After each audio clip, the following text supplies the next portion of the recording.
আজকে বিকাল 4:15 সময় আমি আমার অফিসে আমাদের বিভিন্ন প্রসিকিউটরদের নিয়ে বিভিন্ন মামলা নিয়ে আমরা আলাপ করছিলাম। আমরা প্রতিদিনই আমরা আলোচনা করি আমাদের কর্মকাণ্ড নিয়ে। এই সময় একটা আমার অফিসের বাইরে যে বারান্দার নিচেই একটা বিকট শব্দে একটা আওয়াজ পাওয়া যায় এবং সেখানে পরবর্তীতে আমাদের যারা ছিল সবাই এদিক সেদিক দেখে যে কে মারলো বা কী অবস্থা।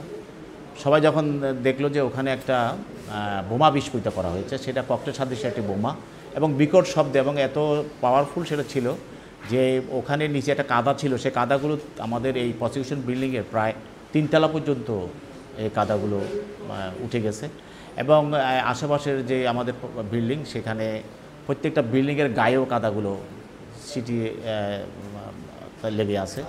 এখানে আমাদের 2টা প্রসিকিউটর অফিস, মহানগর প্রসিকিউটর অফিস আছেন, জেলা প্রসিকিউটর অফিস আছে এবং এখানে আমাদের দুদকের অফিস আছে, দুদক প্রসিকিউটরদের অফিস আছে। এছাড়াও এখানে আমাদের মামলার বিভিন্ন ধরনের মূল্যবান জিনিসপত্র এখানে রক্ষিত আছে। এছাড়াও দোতলা এবং 3 তলা পর্যন্ত বিভিন্ন আদালত, বিশেষ আদালতগুলো জজ আদালত এখানে চলমান আছে। তো সেই হিসাবে এটা খুবই গুরুত্বপূর্ণ আমাদের একটা এলাকা। তো সেখানে এই ধরনের বোমা বা বোমা সদৃশ্য ককটেল নিক্ষেপ করা, এটা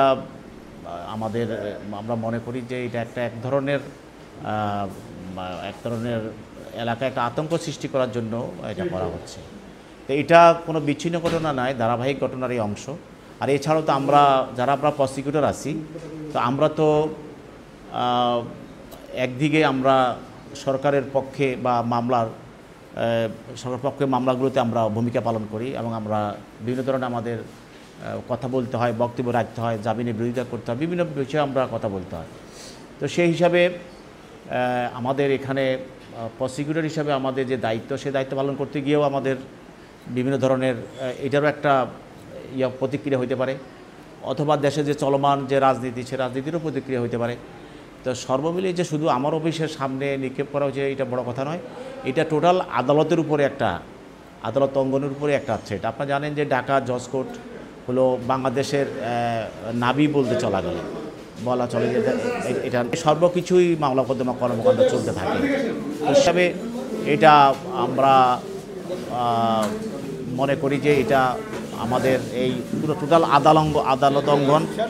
বলতে চাচ্ছি যে এই ঘটনাটা কোনো বিচ্ছিন্ন ঘটনা নয়, এই ঘটনা ঘটনার ধারাবাহিক একটা ঘটনা এবং এই ঘটনার সঙ্গে আমরা বলছি যে আমরা সরকারের পক্ষ থেকে আমরা কাজ করি, যেহেতু আমার অফিসের সামনে এটা করা হয়েছে, সেখানে আমরা প্রসিকিউটরও তো আমরা মামলা পরিচালনার ক্ষেত্রে আমরা ভূমিকা রাখি, সে বিষয় একটা আছে। পাশাপাশি দেশের রাজনৈতিক পরিবর্তনের বিষয়টাও আছে। সব কিছু মিলেই এইটার একটা আমরা মনে করি যে এটা যে কোনো একটা জায়গা থেকে এটা আসছে। তো সেটা আমাদের যারা তদন্তকারী কর্মকর্তা তারা এখানে খুঁজে বের করবেন।